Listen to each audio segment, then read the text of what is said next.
Hello everybody, it is Emery48 here, and today's video is on some Star Wars short stories. We are going to start with Endgame by James Lucino. This takes place in 32 BBY, which is the same year as A Phantom Menace, so we are back on track with the Star Wars timeline. We've gone back and reread the books before the movie, and now we have caught up and are back beyond the movie. This short story is in the novelization of Episode 1, The Phantom Menace, which I'm not planning on reading. It doesn't really interest me in reading a book which is just straight the movie when there is actually the movie. So I'm not going to buy the book just for this short story.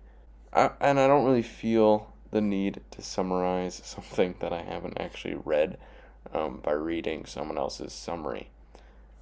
So if you want a simplified summary on really anything Star Wars, starwars.fandom.com/wiki is a really good place. That's where I find the timelines in general, is starwars.fandom.com. So that's all I'm really going to say on Endgame, as I haven't read it. If someone does have the book and would like to share just the short story with me, that would be great, and I can read it, and I'll give my thoughts on it after that. But that's all I have on Endgame for now. The next short story is Deep Spoilers by Ryder Windham. This was originally posted in Star Wars Gamer 4, and it was illustrated by Ole Sorensen.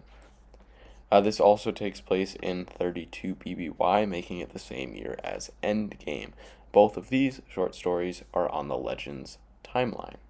The Gungans have an underwater version of pod racing called Bongo Racing.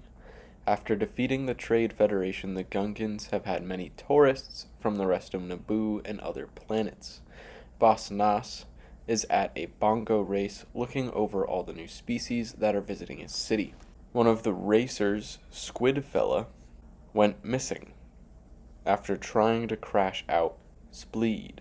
The Racing Commission is suspending two racers, Neb and Spleed, because Neb went back to help Spleed after getting run off the course, and they think that they are responsible for Squidfella being missing.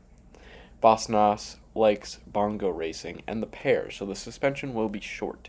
He is asking a favor of them. Major Fossa and Captain Tarples, Nass's niece, spoke about how some tourists do not respect their laws and culture. They did mention the relations with the Naboo are good.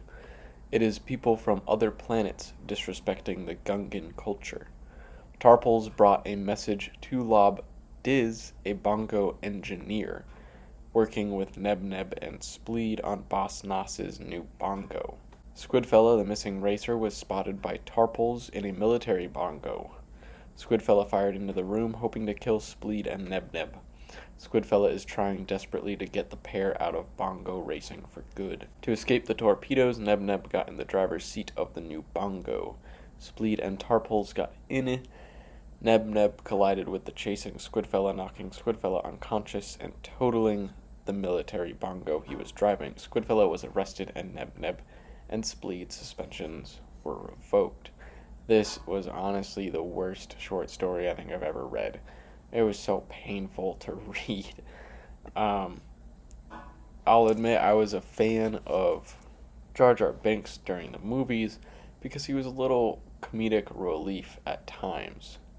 His form of speaking isn't awful to me in short spurts, but when a short story is 8 or 10 pages of only Gungans, and all of the wording is just in that style of speech, it is so painful to read. I'm glad this was only a short story and not a novel. I would not have finished the novel. That is all I have for the short stories in today's video. Thank you everyone so much for watching, and I hope you have a wonderful rest of your day.